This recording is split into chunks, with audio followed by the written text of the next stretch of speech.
Bienvenue à votre émission Lumière du monde. La notion de pèlerinage existe dans toutes les grandes religions.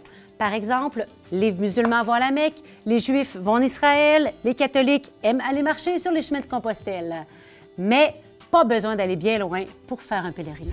Monseigneur Pierre-Olivier Tremblay vient nous parler des pèlerinages québécois, lui qui connaît particulièrement bien le sanctuaire Notre-Dame-du-Cap à Trois-Rivières. Direction Sainte-Anne-de-Beaupré. Nous avons la chance de rencontrer deux passionnés.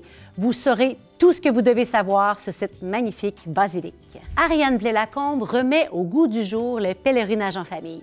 Est-ce raisonnable ou facile de pérégriner en famille? Et puis, pas besoin d'aller très loin pour vivre l'esprit du pèlerinage. Cela se vit très bien chez soi. Bonne émission!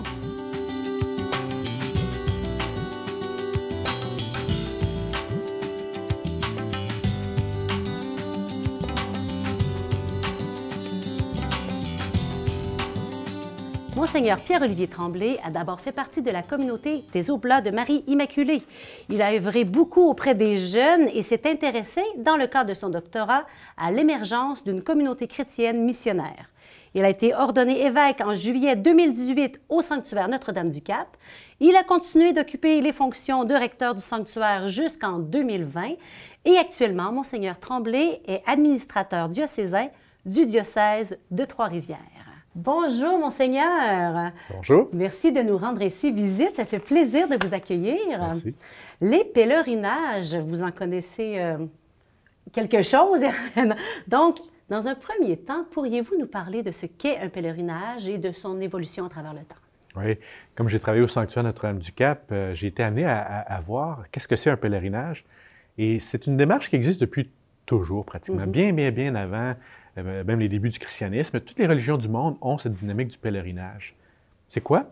C'est qu'au fond, des gens, un jour, disent « j'ai une soif, j'ai une quête, je veux aller dans un lieu en dehors de mon quotidien. » Donc, il y a une sortie du banal, du quotidien, du normal, aller vers un lieu spécial, un lieu sacré, un lieu...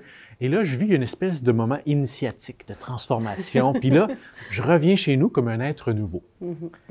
Donc, dans les religions traditionnelles, on avait souvent des lieux sacrés, une montagne, une source, un arbre, une pierre, une roche, n'importe quoi. Dans la religion juive, dans la religion chrétienne particulièrement, c'est pas des lieux sacrés, c'est des lieux historiques où il s'est passé quelque chose. Alors, ici a vécu Jésus, ici a vécu tel apôtre, ici a telle personne. Alors, ça nous rattache dans la tradition chrétienne à l'histoire sainte. Mais on s'en va quand même à un lieu qui nous fait du bien. Moi, dans les pèlerinages, les gens vont là et font des gestes tout simples. Hein? Toutes les religions du monde, on voit ça. Ils vont marcher, ils vont toucher à de l'eau, ils vont s'asperger d'eau, ils vont allumer des chandelles, des lampions, donc la lumière.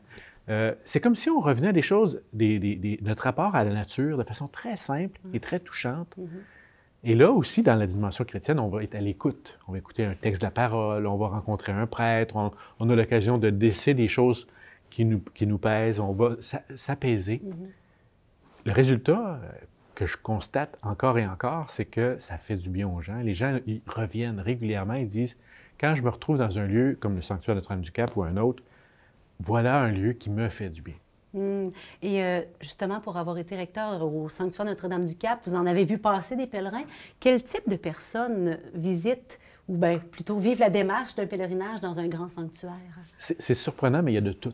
Okay. Tu as des gens qui sont très attachés à une dimension religieuse confessante, très assumée. Alors, ils vont, par exemple, visiter le tombeau d'un saint, ils veulent aller à une messe, ils veulent vivre un sacrement du pardon, ils veulent vivre une procession, temps d'adoration devant le Saint-Sacrement. Donc, il y a des chrétiens très affirmés. Il y a des gens qui sont dans une quête un petit peu plus moins précise, donc une quête de sens. Ils vont dire, moi, je vis des choses, j'ai besoin de retrouver un sens à ma vie, je me pose des questions sur mon avenir. Une quête de sens. Oui. Vous avez des gens qui sont là aussi parce qu'ils vivent des épreuves. Donc là, ils vont dire, moi, je viens de vivre un deuil, je viens de perdre mon emploi, j'ai des ennuis de santé, je m'en viens chercher un réconfort. Et vous avez aussi des gens qui viennent plus en visiteurs. Donc là, vous avez des touristes qui arrivent là, qui ne connaissent pas particulièrement le lieu. Un exemple, moi, qui m'a bien frappé il y a quelques années, quand j'étais recteur, tout d'un coup, en plein milieu de l'été, tu vois arriver une série de jeunes qui cherchaient des Pokémon. C'était Pokémon Go. Hein? Oh non. Alors, ils étaient avec leur téléphone, puis ils cherchaient des petits personnages virtuels. Tu sais. Puis là, je me souviens d'un jeune qui rentre dans la basilique, tout d'un coup, il y avait de l'ordre, puis il y avait la messe. Puis... Alors là, il est passé du monde virtuel à un monde qu'il n'avait jamais vu. Puis là, c'est comme s'il découvrait quelque chose. Les sanctuaires, c'est un univers absolument merveilleux et fascinant, parce qu'on retrouve là des choses qu'on ne voit pas beaucoup ailleurs. Un moment où les gens se donnent le droit d'être vulnérables et de se laisser toucher. C'est pour ça que les gens vont dire « Ah, wow, ce pèlerinage-là m'a donné une occasion de faire un point dans ma vie, j'en avais vraiment besoin. » C'est beau ça, hein, cette belle démarche intérieure. Hein? Oui. Puis justement, Notre-Dame-du-Cap, vous aviez à l'époque initié une grande transformation. J'oserais dire une transformation qui semble avant-gardiste. Est-ce que vous pouvez nous parler là, de ce qui s'y fait actuellement? Oui. Le sanctuaire Notre-Dame-du-Cap, comme tous les sanctuaires, est dans un repositionnement comme l'Église en général. Alors, dans la Société du Québec, la place de la religion, elle est assez marginale.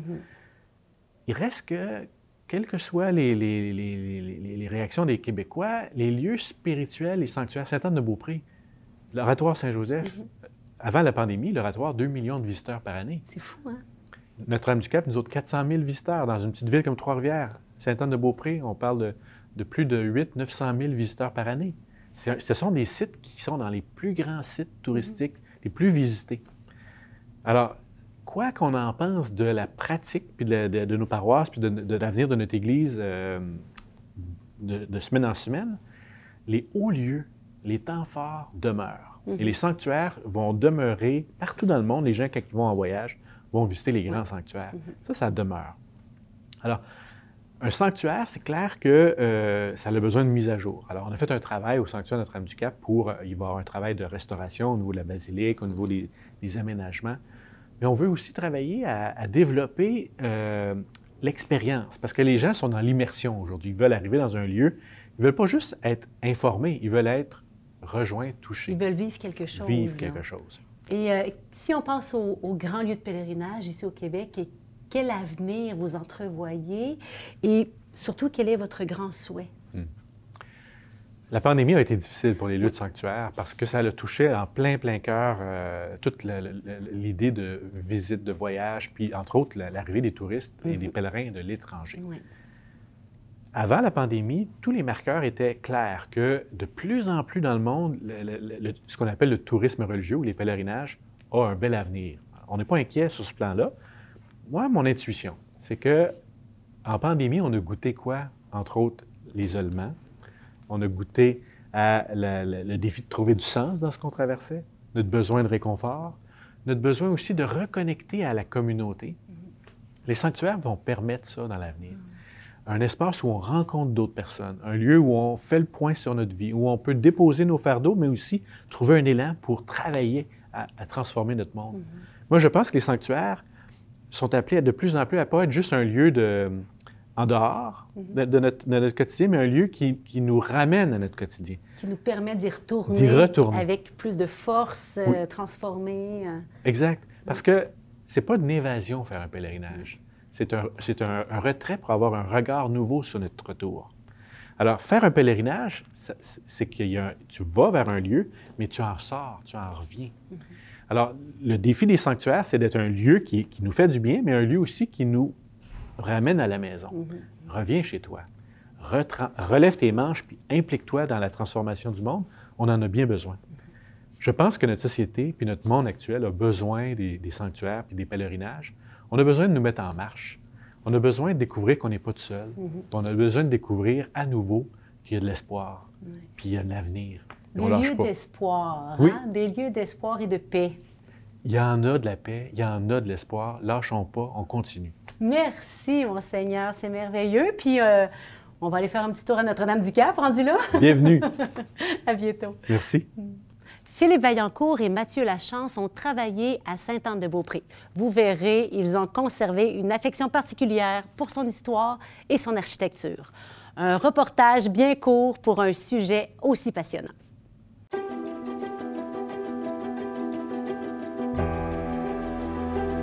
Si les gens reviennent ici en pèlerinage à Sainte-Anne-de-Beaupré, d'abord, c'est un lieu qui est incontournable. On entend parler par nos parents, par nos grands-mamans. Et Sainte-Anne, quand on passe sur le boulevard 138, de voir cette magnifique église, on ne peut pas faire autrement que de s'arrêter. Il y a aussi la foi populaire, c'est-à-dire on va aller à Sainte-Anne, on va s'allumer un lampion. Ça, c'est la grande dévotion des gens ici. Mais Sainte-Anne, c'est un lieu, d'abord, c'est un lieu de beauté. Hein? Et quand les gens rentrent, c'est « wow ». C'est le « wow » qu'on entend. Quand ils découvrent aussi la statue avant, là, puis les gens prennent le temps de prier autour, d'allumer leur lampion et ils repartent.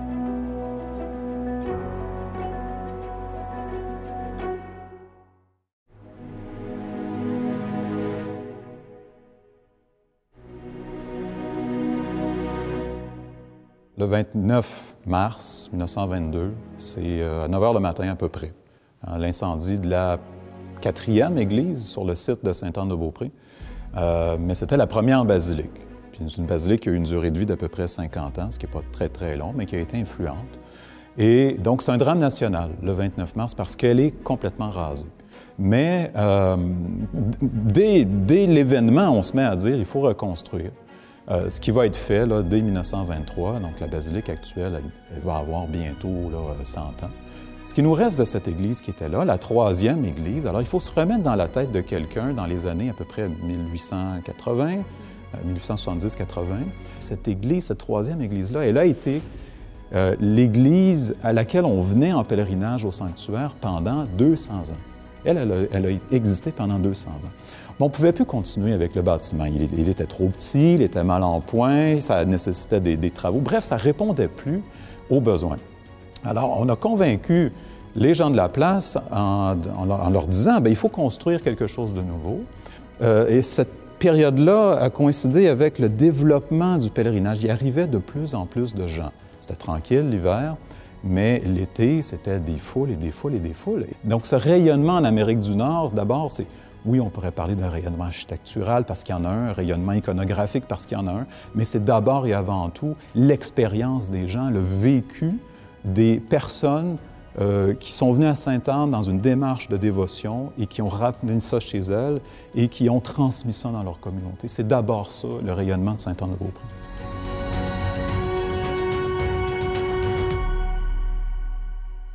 Alors, les pèlerins, les pèlerines que nous redécouvrons et qui viennent ici au sanctuaire, je m'émerveille à chaque fois. Oui, on a toujours nos habitués, nos personnes âgées, mais on découvre beaucoup plus les jeunes familles. Et ça, c'est épatant. Ça apporte une couleur différente maintenant. Bien entendu, nos Autochtones. Nos Autochtones sont des traditionnels au sanctuaire. Ils viennent voir l'aïeul, ils viennent voir leur grand-maman, la grand-maman Sainte-Anne. Ce qu'il faut comprendre, c'est qu'après les incendies d'église à cette époque-là, généralement, le réflexe automatique était de reconstruire. Il y avait une fonction réelle à ces bâtiments-là. La basilique desservait une paroisse. Elle desservait aussi un pèlerinage qui était à l'échelle nord-américaine, si ce n'est plus grand. Donc, on n'avait pas le choix de rebâtir parce qu'il y avait un besoin qui était réel. Et un réflexe qui était assez universel lorsqu'un bâtiment était incendié de ce type, c'était tout simplement de se dire on va faire mieux, on va apprendre de nos erreurs et on va faire quelque chose d'encore plus magnifique. Et donc, il y a eu rapidement un élan de se dire qu'une nouvelle basilique serait construite, encore plus grande que l'ancienne et plus noble en l'honneur de Sainte-Anne. Rapidement, au début de la colonie, lorsque le terrain a été donné initialement par Étienne de Lessard, il faut comprendre qu'ici, le fleuve se rendait à marée haute jusqu'au pied de la falaise. Donc, tout le terrain qu'on peut voir de nos jours, qui a presque 1 kilomètre, est du remplissage. C'est un miracle que cette église-là, d'une si grande taille, soit construite à un endroit comme ça et soit toujours debout. Donc, mais cet attachement au lieu physique on considérait que le sanctuaire était le site, que c'était là que Sainte-Anne avait choisi d'entrer en contact avec les gens. Donc, c'est ce qui a expliqué qu'on a accepté de lutter contre des éléments qui, normalement, auraient entraîné un déménagement de site dès le 19e siècle.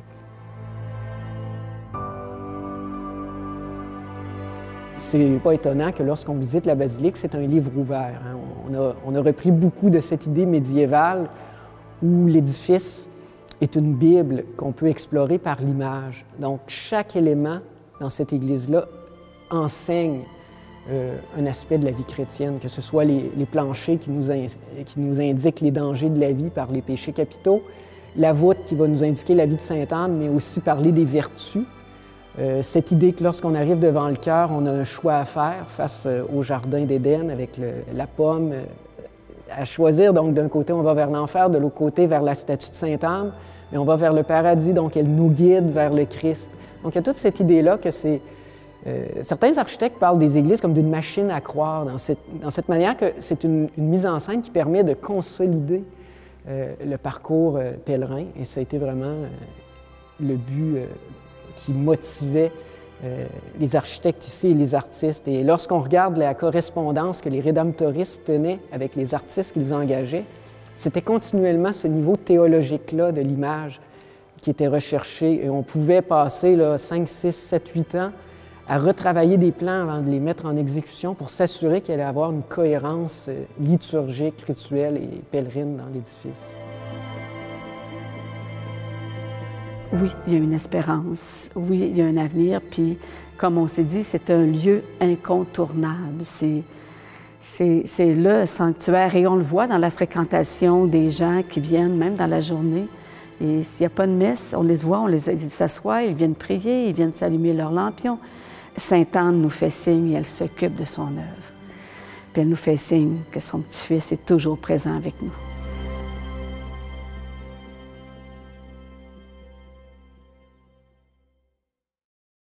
Ariane, notre jeune maman chroniqueuse, nous parle aujourd'hui de pèlerinage pour la famille. Les pèlerinages en famille, ça resserre les liens et ça ravive la foi et c'est toute qu'une aventure.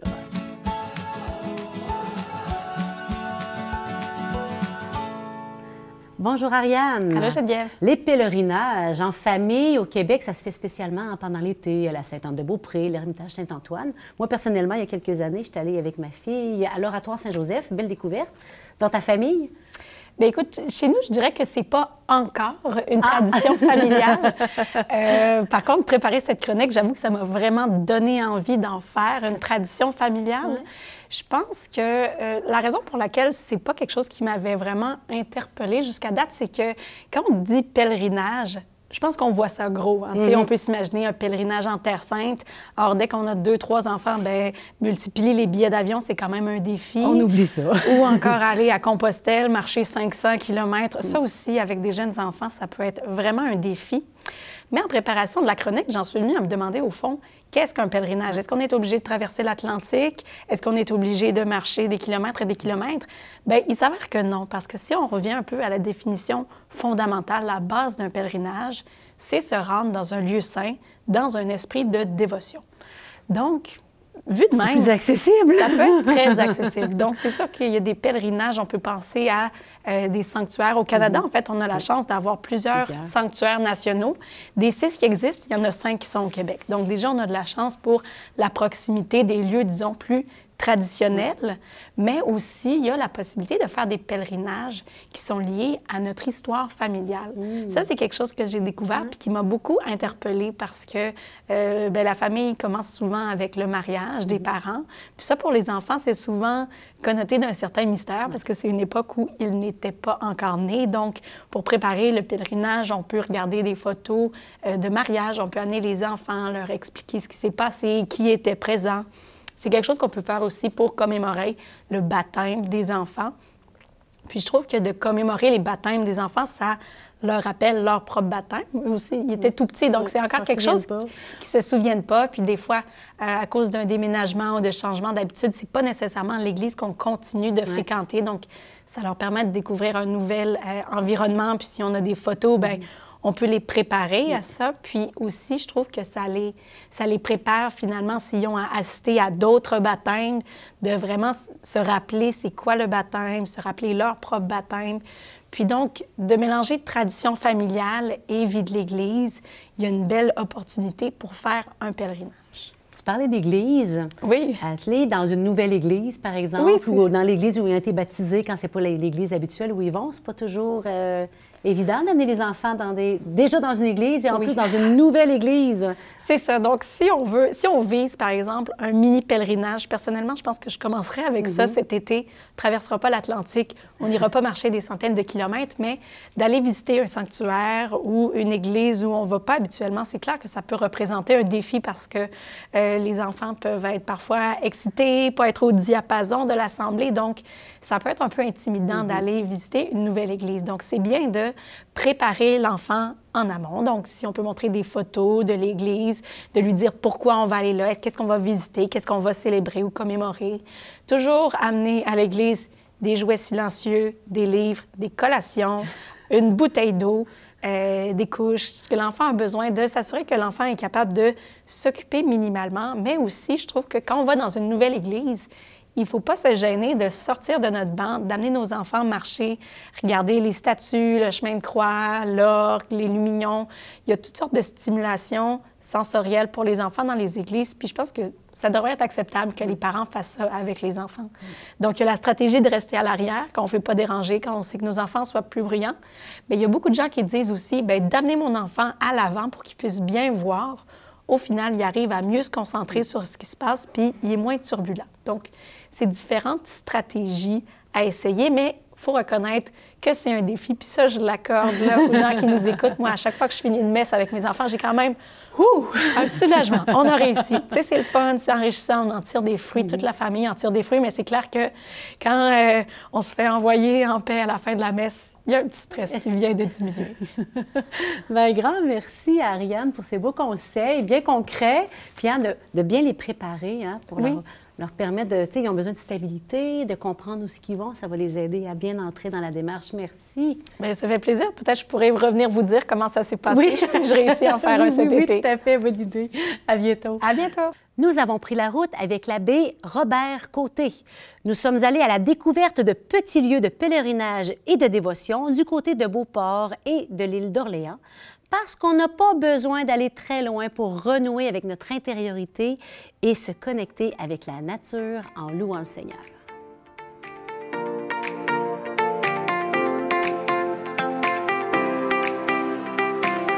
Alors, on est à l'île d'Orléans. Je m'en vais rencontrer l'abbé Robert. On n'est pas obligé d'aller très loin pour aller en pèlerinage. On va découvrir plein de choses intéressantes ici, tout près. Bonjour, l'abbé Robert. Bonjour. On est à Sainte-Pétronille. Pouvez-vous me parler un petit peu de Sainte-Pétronille? Il me semble qu'elle n'est pas très connue. La tradition chrétienne nous raconte qu'elle aurait été convertie par Saint-Pierre. Et donc, on la considère comme la fille spirituelle de Saint-Pierre. Les rois de France s'y sont intéressés beaucoup. Elle est devenue la patronne des rois de France. Cette dévotion-là s'est transportée à l'île d'Orléans, tout simplement. La France, c'est la fille aînée de l'Église. La paroisse de Sainte-Pétronille est née de la paroisse de Saint-Pierre. Elle était donc la fille spirituelle de la paroisse de Saint-Pierre. Il était donc normal qu'elle ait le nom de la fille spirituelle de Saint-Pierre l'apôtre.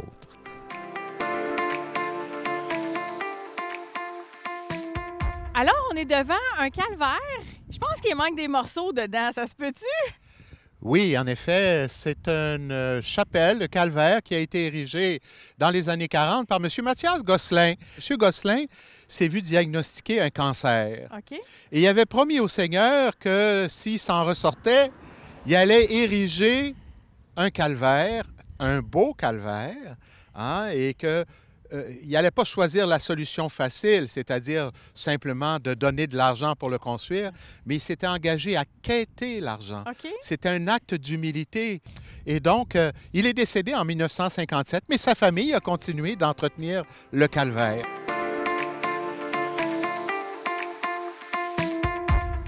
Alors, on est à Saint-Laurent, devant ce qu'on appelle une chapelle de procession. Je pense qu'il y en a quelques-unes sur l'île. Les chapelles de procession, c'était des lieux qu'on utilisait notamment à la Fête-Dieu, quand on faisait les processions du Saint-Sacrement, mais aussi au mois de Marie. Okay. On venait prier le mois de Marie, réciter le chapelet à la chapelle de procession. Mais il y avait aussi, dans le monde agricole, ce qu'on appelait les rogations. Alors, c'était des célébrations dans lesquelles on invoquait le Seigneur de bénir les récoltes, de bénir les terres pour l'année qui s'en venait, les récoltes qui allaient venir.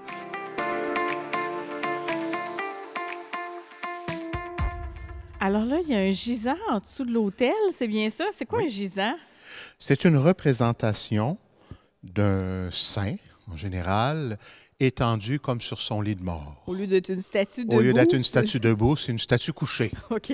Sainte Concorde. C'est une sainte, une vraie martyre du 3e siècle, autour de 235, puis qui est invoquée pour la réconciliation. Vous savez, quand on est des deux côtés d'un conflit, pour que l'un ou l'autre s'incline, il faut qu'il s'incline devant quelqu'un ou quelque chose qui nous dépasse tous les deux. Or, l'arbitre était souvent, parfois le curé, mais souvent la foi elle-même.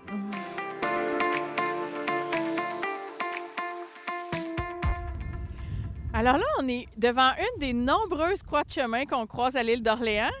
Quelle fonction une croix de chemin?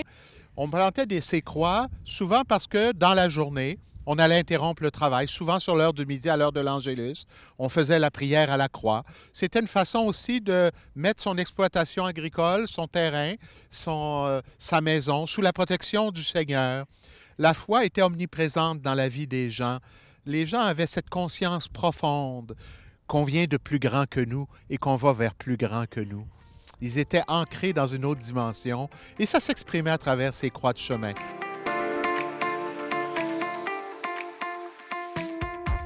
Alors là, on est devant l'église de Sainte-Famille. Oui. Qu'est-ce qu'il y a de particulier ici? Ça, c'était l'îlot paroissial. Alors, le lieu de culte où on allait prier, on allait confier ses joies, ses peines au Seigneur.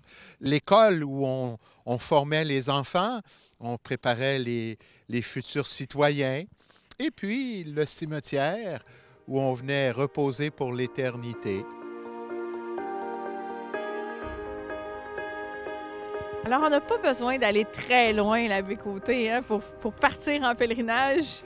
Non, effectivement, le pèlerinage, traditionnellement, c'est un temps pour méditer, pour prier, pour refaire le chemin de ceux qui nous ont précédés dans la foi. Dans le fond, notre histoire, c'est une histoire fondée sur la foi, fondée sur une espérance qui transcende le temps et l'espace. Et finalement, est-ce que c'est pas ce que médite le pèlerin? J'espère que vous avez eu du plaisir à pérégriner durant cette émission. Une chose est certaine, le pèlerinage nous sort de notre routine quotidienne tout en nous replongeant dans nos racines chrétiennes. Soyez des nôtres la semaine prochaine, on parle de quelqu'un de fort important, Jésus. Un bon sujet à aborder en plein milieu du carême, n'est-ce pas? Merci pour votre présence. Abonnez-vous à notre page YouTube et Facebook. Vous y trouverez du matériel exclusif. Et moi, je vous dis à la semaine prochaine.